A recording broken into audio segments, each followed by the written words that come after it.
आजमगढ़ से बड़ी खबर। जी हां, जहां समाजवादी पार्टी के नेता सुनील कुमार यादव ने अपने सोशल मीडिया अकाउंट के सस्पेंड और डीएक्टिवेट किए जाने पर सवाल उठाए हैं। प्रेस कॉन्फ्रेंस में उन्होंने बताया कि इसे अभिव्यक्ति की आजादी पर हमला बताते हुए कहा कि उनकी आवाज को दबाने की कोशिश की गई है। उनका दावा है कि बिना किसी स्पष्ट कारण के 24 घंटे के भीतर उनका अकाउंट बंद कर दिया जाएगा। वहीं उन्होंने मीडिया से भी अपील की कि विपक्ष की आवाज को भी बराबर जगह दी जाए। इस दौरान ओम प्रकाश राजभर को लेकर पूछे गए सवाल पर भी उन्होंने तीखी प्रतिक्रिया दी। फिलहाल ये मामला सोशल मीडिया की निष्पक्षता और लोकतंत्र में अभिव्यक्ति की स्वतंत्रता को लेकर नई बहस छेड़ रहा है। आज का जो प्रेस कॉन्फ्रेंस है उसके पीछे एक उद्देश्य है।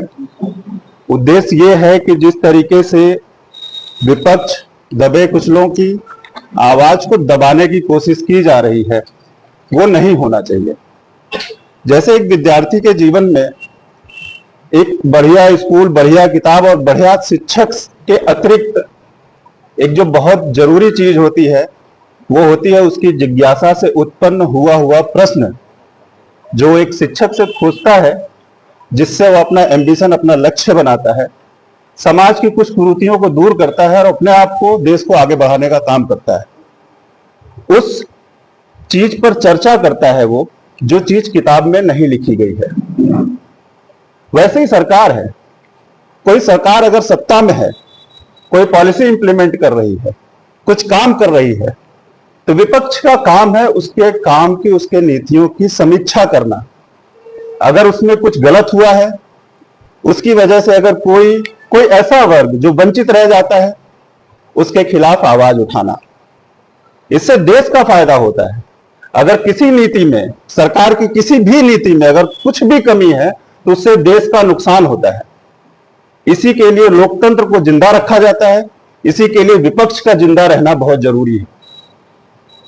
पिछले कुछ समय से मैंने अपने सोशल मीडिया को एक्टिव किया हुआ था और उस सोशल मीडिया में लगभग फेसबुक पेज पे मेरे लगभग 1,07,000 फॉलोअर हो गए थे पिछले 1 सालों में।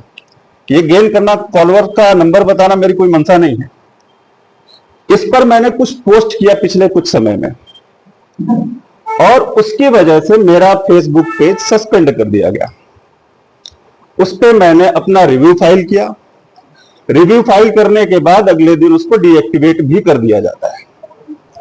मैं 1 बाय 1 आपके सामने वो सारे पोस्ट को जिक्र करता हूं जो मैंने पोस्ट किया था पिछले कुछ दिनों में। ये वो, मैं आपको कॉपी भी दे दूंगा, सॉफ्ट कॉपी दे दूंगा। ये वो नोटिफिकेशन है जिसमें मुझे मिला था कि आपका फेसबुक पेज सस्पेंड कर दिया जाता है।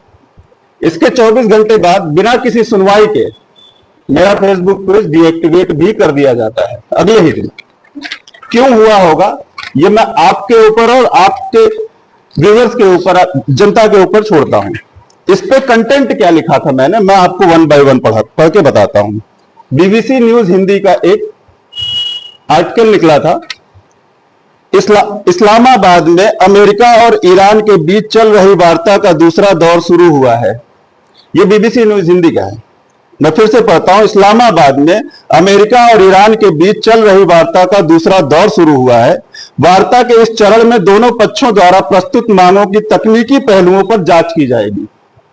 मैंने इसका स्क्रीनशॉट लिया और अपने फेसबुक पे पोस्ट किया। पोस्ट में मैंने क्या लिखा है, लेकिन युद्ध रुकवाने का ठेका तो विश्व शीर्ष से जुमलाधिपति झांसाराम के पास था। 56 इंच का सीना भी जुमला निकला। दरअसल चौथी पास अनपढ़ राजा का सीना मात्र 4 इंच का है और जिगरा चवन्नी जितना, एकदम मुर्गी जैसा। इसमें मैंने किसका नाम लिया है? कोई अपने ऊपर ले ले तो उससे समझदार कोई नहीं है भैया। यानी आपका सीना सच में 4 इंच का ही था। श्री योगी आदित्यनाथ जी का एक पोस्ट जिसमें उन्होंने स्पीच देते हुए लिखा था, माफिया मिट्टी में मिल चुके हैं, फिर भी कोई माफिया बनने का प्रयास करेगा तो मिट्टी में मिलने की तैयारी भी कर ले। इस पर मैंने रिप्लाई करते हुए उनको कमेंट में लिखा था कि सिर्फ माफियाओं को नहीं, कुंभ में लापता लोगों को और कोडिंग सिर्फ में मारे गए बेगुनाहों और मासूमों को भी मिट्टी में मिलाने का काम आप ही की व्यवस्था में हुआ है। आंखों के सामने से धुआं हट जाए तो एक नजर बुंदेलखंड से सोनभद्र तक चल रहे खनन माफियाओं पे भी डाल लीजिए। मिट्टी हमारी, धुआं आपकी, सरकार आपकी, और तो और माफिया भी आपके। इसमें क्या गलत लिखा है मैंने? क्या इस चीज की वजह से मेरा फेसबुक सस्पेंड होना चाहिए? मुझे तो नहीं लगता इसमें कैसी किसी ऐसे शब्द का यूज किया गया है जो मेटा पॉलिसी को वायलेट करता हो। तीसरा पोस्ट, जब हमारे यहां, आपको अभी याद हुआ कि लेबर यूनियन ने स्ट्राइक कर दिया था कुछ दिनों पहले, उस समय मैंने न्यूज की ही कुछ स्क्रीनशॉट लेके पोस्ट किया था, जिसमें कर्मचारी भाई आगजनी कर रहे थे, तोड़फोड़ कर रहे थे। मैंने लिखा, कर्मचारी भाइयों से अनुरोध है कि तोड़फोड़ या उग्र काम ना करें, संवैधानिक तरीका अपनाएं। आगजनी, चक्का जाम और तोड़फोड़ से सरकार का नहीं, देश का नुकसान होता है। नुकसान वैसे भी योगी मोदी साहब की नीतियों ने बहुत कर रखा है और जनता काफी झेल रही है और भी झेलेगी। आपकी लड़ाई हक की है, इसे हिंसा में बदलकर सत्ता को बच निकलने का मौका मत दीजिए। संविधान का रास्ता अपनाइए ताकि सवाल भी खड़े हों और जवाब भी मिले। मुझे नहीं लगता इस पोस्ट में भी कोई आपत्ति होनी चाहिए किसी को भी। उसके बाद मैंने देखा कि मीडिया के लोग, उनको कौन सी मीडिया कहते हैं ये आप लोग ज्यादा बेहतर समझते होंगे, उसमें उन्होंने चलाया कि नोएडा हिंसा में पाकिस्तान कनेक्शन। अगले ही दिन उस पर मैंने लिखा कि वाह रे भक्त मीडिया, अब पड़ोसी भिखमंगे देश की हार तुम्हारी राष्ट्रीय जीत बन गई है। गोदी में बैठकर भक्ति करते करते पत्रकारिता कब दलाली में कन्वर्ट हो गई तुम्हें शायद एहसास भी नहीं हुआ। एप्स्टीन पर विदेशी दबाव पर स्टूडियो में सन्नाटा था, और जब तुम्हारे पापा देश के सम्मान को फादरलैंड के हाथों में सौंपा था, तब तुम्हारा झूठा राष्ट्रवाद टीआरपी के पर्दे के पीछे छुपा हुआ था। इससे किसको तकलीफ होनी चाहिए? और सवाल उठाना कहां तक गलत है? अगर किसी को यह लगता है कि मैंने सवाल गलत उठाने की समीक्षा करिए, मुझसे पूछिए किस बेसिस पे आपने ये बात कही। सवाल को, आपके सवालों को दबाना, आप जो आवाज उठा रहे हो उस आवाज को दबाना, ये लोकतंत्र नहीं है। आज हमारी आवाज दबाई जा रही है, कल आपकी भी आवाज दबाई जाएगी। और मीडिया का काम यह नहीं है कि देश में कुछ भी हो उसमें पाकिस्तान का कनेक्शन जोड़ दो। अरे वो भिखारी देश भीख मांग रहा है, और आपकी पॉलिसीज के चक्कर में, आपकी नीतियों के चक्कर में आज वो विश्व शांति का राजदूत बना हुआ है।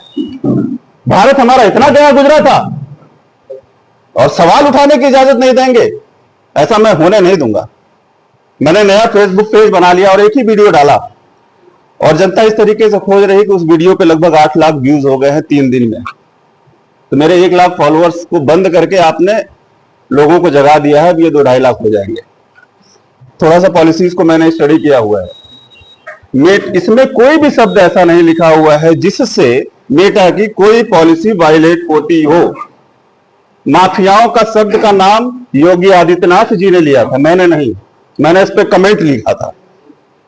तो किसी चीज को कंडेम करने पे मेटा तो नहीं बैन करता है। इसमें जहां तक मुझे ऐसा एहसास है, किसी आईटी सेल ने इस पे, हमारी पोस्ट पे ज्यादा से ज्यादा रिपोर्ट किया है ताकि ये मेरा फेसबुक पेज बैन हो जाए। तो क्या आप, वैसा ही कुछ मेरे फेसबुक के साथ हुआ है, और ये कौन कर सकता है वो आप लोग अच्छी तरीके से समझ सकते हैं। जी, इंफॉर्मेशन आई थी। जो स्थानीय प्रशासन है या सरकार की मिलिट्री की तरफ से कोई मैसेज आपको मिला कि आपने इस नियम को तोड़ा है जिसकी वजह से? नहीं, ऐसा कुछ नहीं था। मैंने रिपोर्ट, उन्होंने कहा कि due to some policy violation we are suspending your page, और if you think that this decision has been taken mistakenly you can report to us। मैंने उनको मेल लिखा, रिपोर्ट किया। उनका एक एआई चैट माध्यम होता है जिसमें कि सारा का सारा मैंने ये सारी पोस्ट उनको भेजा। उनके जो सवाल थे उससे ऐसा आभास हुआ मुझे कि ये किसी पर्सनल व्यक्तित्व द्वारा उसको रिपोर्ट किया गया है, क्योंकि फेसबुक का जो जवाब था उसमें कोई ऐसा जवाब नहीं था जिसकी वजह से ये मेरा पेज बैन होना चाहिए। मैं चक्का जाम, तोड़फोड़, इसमें आगजनी का एक पोस्ट लगाया, वो आगजनी मेरे द्वारा की गई नहीं है, वो आगजनी वहां हुई थी, उसका स्क्रीनशॉट लेके मैंने पोस्ट किया था। एक और पोस्ट मेरा छूट गया है, मैं बता देना चाहता हूं आपको। इस पोस्ट में मैंने किसी का नाम नहीं लिया है, ना ही किसी व्यक्ति का, ना ही किसी पार्टी विशेष का।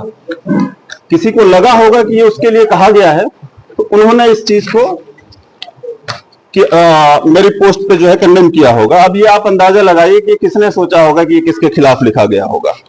ये बात है उस दिन की जिस दिन महिला आरक्षण के लिए न्यूज आई थी, अगले दिन सदन बैठने वाला था। मैंने लिखा था एप्स्टीन फाइल के नंगे नचनिया और अपनी ही अर्धांगिनी को छोड़कर भागने वाली बलात्कारी जनता पार्टी के अनपढ़ गुरु घंटाल और उनके भक्तगण आजकल महिलाओं के सम्मान की बात कर रहे हैं। वाकई ये हास्यास्पद भी है और दुर्भाग्यपूर्ण भी। ये बलात्कारी जनता पार्टी अगर कोई अपने आप को समझ रहा है तो समझ ले। मैंने तो बलात्कारी जनता पार्टी को बोला है ये बात, एप्स्टीन के नंगे नचनियों को ये बात बोला है मैंने। अगर कोई अपने आप को एप्स्टीन का नंगा नचनिया समझ रहा है तो समझ ले, मैं लिखना बंद नहीं कर सकता जी। मैं कुछ नहीं चाहता हूं, मैं मीडिया बंधुओं को यह कहना चाहता हूं कि इस लोकतंत्र को बचाने की जितनी जिम्मेदारी हमारी है उतनी जिम्मेदारी आपकी भी है। आप जितने तल्लीनता से पक्ष की बातें जनता तक पहुंचाते हैं उतनी ही तल्लीनता से विपक्ष की बातें भी पहुंचाएं। जनता को यह मौका दें, वो सोचे समझे फैसला ले कौन मेरे लिए बेहतर है, कौन मेरे लिए बेहतर नहीं है जी। क्या है आपका क्या करना चाहते हैं? देखिए मैं तो जो कर रहा था मैं करता ही रहूंगा। मैंने फेसबुक नया बना लिया है और भी कई सारे यूट्यूब चैनल, इंस्टाग्राम पे भी मैं एक्टिव हो जाने वाला हूँ। व्हाट्सएप चैनल भी मैंने बना लिया है। मैं लिखना बंद नहीं करूंगा। मैं देखता हूँ कहाँ कहाँ तक लोग बंद करते हैं।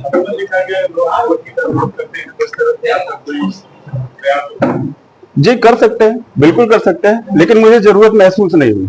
मेरे 1 लाख फॉलोअर मुझे 15-20 दिन में मिल जाएंगे, तो I don't find any issue in that. अगर फिर से करते हैं ऐसी गलती तो जरूर मैं इसको कोर्ट तक लेके जाने की कोशिश करूंगा। सोशल मीडिया पर कुछ ऐसे चैनल है जो सबका सवाल करते हैं, उनका कई चैनल जैसे जिसमें दस्तक हो गया और भी कई चैनल है यूट्यूबर भी जिनका चैनल सस्पेंड कर दिया जा रहा है, आपका भी सस्पेंड किया जा रहा है। इसको लेकर क्या लगता है कि आपकी क्या तैयारी है लोगों को सबका सवाल ना पूछ पाए?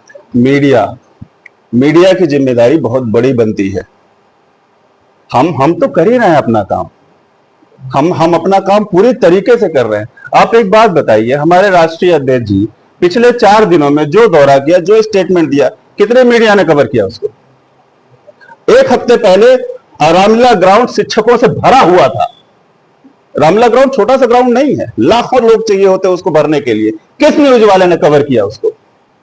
आज विपक्ष को दबाया जा रहा है, कल आपको दबाया जाएगा। आप शोर मचाओगे, आपकी आवाज भी सुनने वाला कोई नहीं होगा। लोकतंत्र को जिंदा रखिए। बात आगे जा रही है तो जब